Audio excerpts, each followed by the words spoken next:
स्वागत है आपका एएसके क्राइम स्टोरी में और मैं हूं एएसके।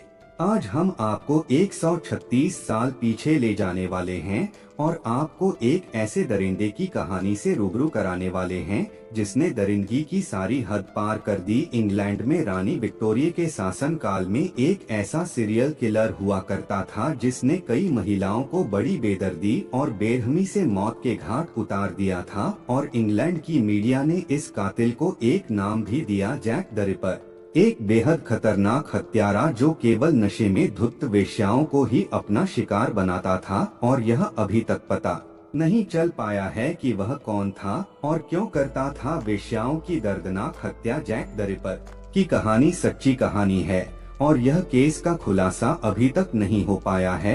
सितंबर 1888 में लंदन के अखबार में एक सनसनीखेज और खौफनाक खत छपा। कहा जाता है कि वह खत लंदन के पूर्वी इलाके में घूम रहे एक खतरनाक हत्यारे ने लिखा था। अखबार में छपे खत में उसने अपनी पहली हत्या के बारे में बड़ी खौफनाक तरीके से जानकारी दी थी। उसने उस खत में यह भी बताया कि वह और भी हत्याएं करने वाला है, लेकिन अखबार में छपे इस सनसनीखेज खत के बारे में पुख्ता जानकारी नहीं मिली थी कि इस खत को उस सीरियल किलर ने ही लिखा है, मगर इस खत ने उस हत्यारे को एक पहचान, एक नाम दे दिया था जो कि जैक द रिपर था।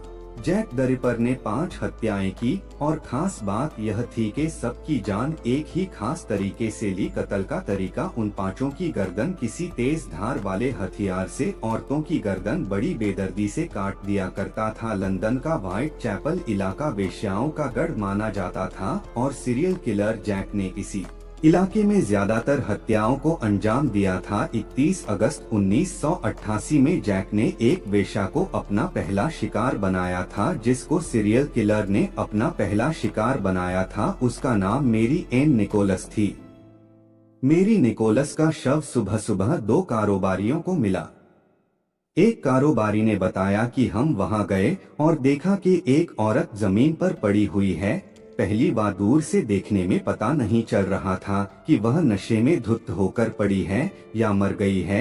मेरे साथी ने टार्च दिखाई तो दिखा कि उसका गला कटा हुआ था। यह देखकर हम दोनों चौंक गए थे और इस घटना की जानकारी नजदीकी पुलिस थाने में दी। इस हत्या को बस एक ही सप्ताह गुजरा था कि एक और वेश्या एनी चैपमैन की हत्या हो गई। हत्या लगभग एक ही तरीके से बड़ी बेदर्दी से महिला का गला काट गया था। लंदन की एक मीडिया एजेंसी द स्टार ने 8 सितंबर 1888 को अखबार में खबर छपी। इस खबर में लिखा था, लंदन खूनी साये के गिरफ्त में है। वह अनाम वहशी दरिंदा व आधा दानव आधा इंसान है और इसका पता नहीं चला है और अभी तक फरार है। हर रोज सड़कों पर खतरनाक इरादों के साथ निकलता है। बेबस और कमजोर वर्ग के लोगों को अपना शिकार बनाता है। वह खून के नशे में है, बचो, उसे और शिकार चाहिए। इस खबर को सुनते ही लंदन के पूर्वी इलाके व्हाइट चैपल अशांत हो उठा। हत्यारे को ढूंढने में पुलिस ने अपनी सारी ताकत झोंक दी, लेकिन पुलिस उसका पता नहीं लगा पाई। पुलिस ने इलाके में रहने वाली लगभग 100 वेश्याओं से पूछताछ की। वेश्याओं ने एक ऐसे शख्स के बारे में बताया जो जबरन वसूली का गोरखधंधा चलाता था। दुर्भाग्य से वे उसका सही हुलिया नहीं बता पा रही थीं। उन्होंने बताया कि वह चमड़े का एप्रन हमेशा पहने रहता है। पुलिस को डर था कि चमड़े का एप्रन पहनने वाला वह आदमी कहीं कोई यहूदी न हो। अगर वह यहूदी निकला तो उसे गिरफ्तार किए जाने पर सारे शहर में दंगे भड़कने का डर था। मगर राहत की बात यह थी कि पुलिस की आशंका गलत साबित हुई। सितंबर के अंत में अपने खतरनाक इरादों के साथ सीरियल किलर रिपर एक बार फिर सामने आया। इस बार उसने 2 औरतों को अपना शिकार बनाया। समय था 1 अक्टूबर 1888। द स्टार ने फिर एक खबर छापी जिसमें लिखा था, सफेद चैपल वापस आ गया है।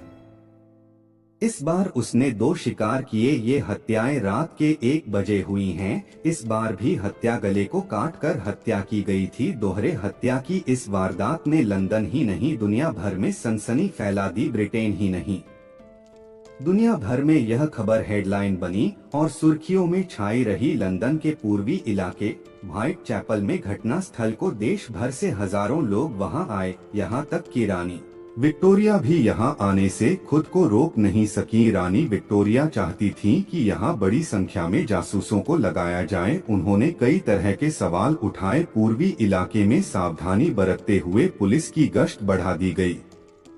चप्पे चप्पे पर जासूस लगाए गए। हत्यारे ने अपने कदम कुछ दिन के लिए रोक जरूर लिए थे, मगर एक ही महीने बाद ही उसे अंदाजा हो गया कि अब शिकार पर निकलने में कोई खतरा नहीं है।